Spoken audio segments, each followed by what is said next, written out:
Амандық пен тыныштық болсын, қымбатты досым. Құдайдың сүйікті ұл қыздары, Құдайдың жүрегінің қалауымен осы өмірге келген. Аумин. Мен қателеспеймін. Өйткені Құдайдың сөзінде жазады, анасының құрсағында жатқанда Иса Масих әрқайсымызды таңдап алды дейді. Аумин. Сондықтан да сен таңдаулы Құдайдың ұл қызысың. Құдайдың жұмақ бағына дайындалған. Құдайға шүкір. Бүгін мен Матайдың 14-ші тарау 29-шы аятымен бөліскім келеді. Мына жерде керемет аят бар. Елші Петр жөнінде. Иса дейді, көл жағасында тәлім жүргізіп болғаннан кейін ол қайыққа отырып, өз шәкірттерімен басқа көл бетіне қарай жүреді. Бірақ та бір қызығы, олар Исаның көлдің жағасында келе жатқанын көреді. Өйткені Иса шәкірттері сол қайықта шаршап ұйықтап кетеді.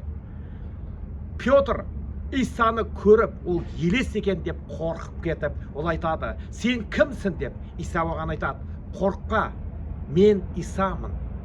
Күмәнданба маған, сен дейді. Білесіздер, біздің өмірімізде, қымбатты достар, біз Құдайдамыз, біз Құдаймен біргеміз, бірақ та біз адамбыз. Аумин. Біз шаршаймыз кейбір кезде. Сенімдеріміз әлсірейді. Дәл Исаның шәкірттері сияқты. Әлсіреген уақытта біз не істейміз? Дұға еткіміз келмейді. Киелі кітапқа үңілгіміз келмейді. Өміріміз бәрі бос сияқты болып кетеді. Көп кездерде біз дұға етеміз, Құдай біздің дұғаларымызға жауап бермейді. Сол кезде біз ойлаймыз, Құдай менің дұғамды естімей жатыр деп. Өйткені біз қалауымызды ала алмай жатырмыз Құдайдан тезірек. Шаршаған уақытта, денеміз әлсіреген уақытта бізге әзәзіл шайтан келіп бізді азғырта бастайды. Қарашы, Құдай естімейді. Құдайда сенің жұмысың жоқ деп. Менің өмірімде де сондай көп болды. Не болды? Азаннан кешке дейін сен жетіс дұға ете бересің, сыйына бересің. Мына әлемдегі адамдарды қарашы деп. Олар сыйынбай-ақ та сол жарылқауларын алып жатыр деп. Бірақ та білесің бе? Мен саған айтқым келеді. Құдай әке, ол ешқашан кешікпейді.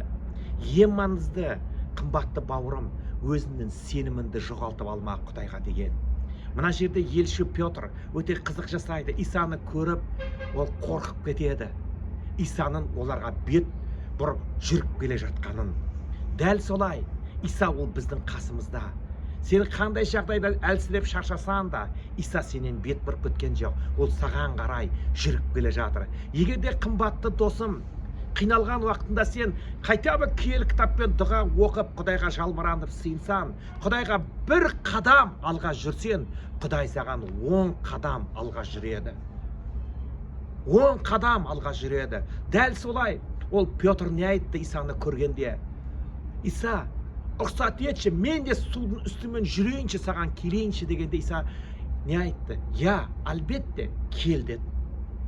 Сонда Петр судың үстіне түсіп жүріп келе жатып, ол сенімі тайып, суға бата бастаған уақытта ол айқайлады, ұстаз, мені құтқаршы деп.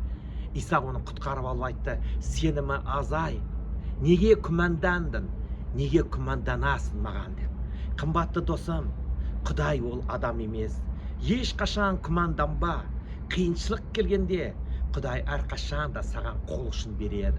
Ол сені көтеріп алады қиыншылықтан, ол сені алып шығады қиыншылықтан. Бір затты, қымбатты досым, сен бір қадам алға жүрсен, Құдай саған 10 қадам алға жүреді. Сенімін күмәнданбасын әрқашанда, нық сенімде тұр.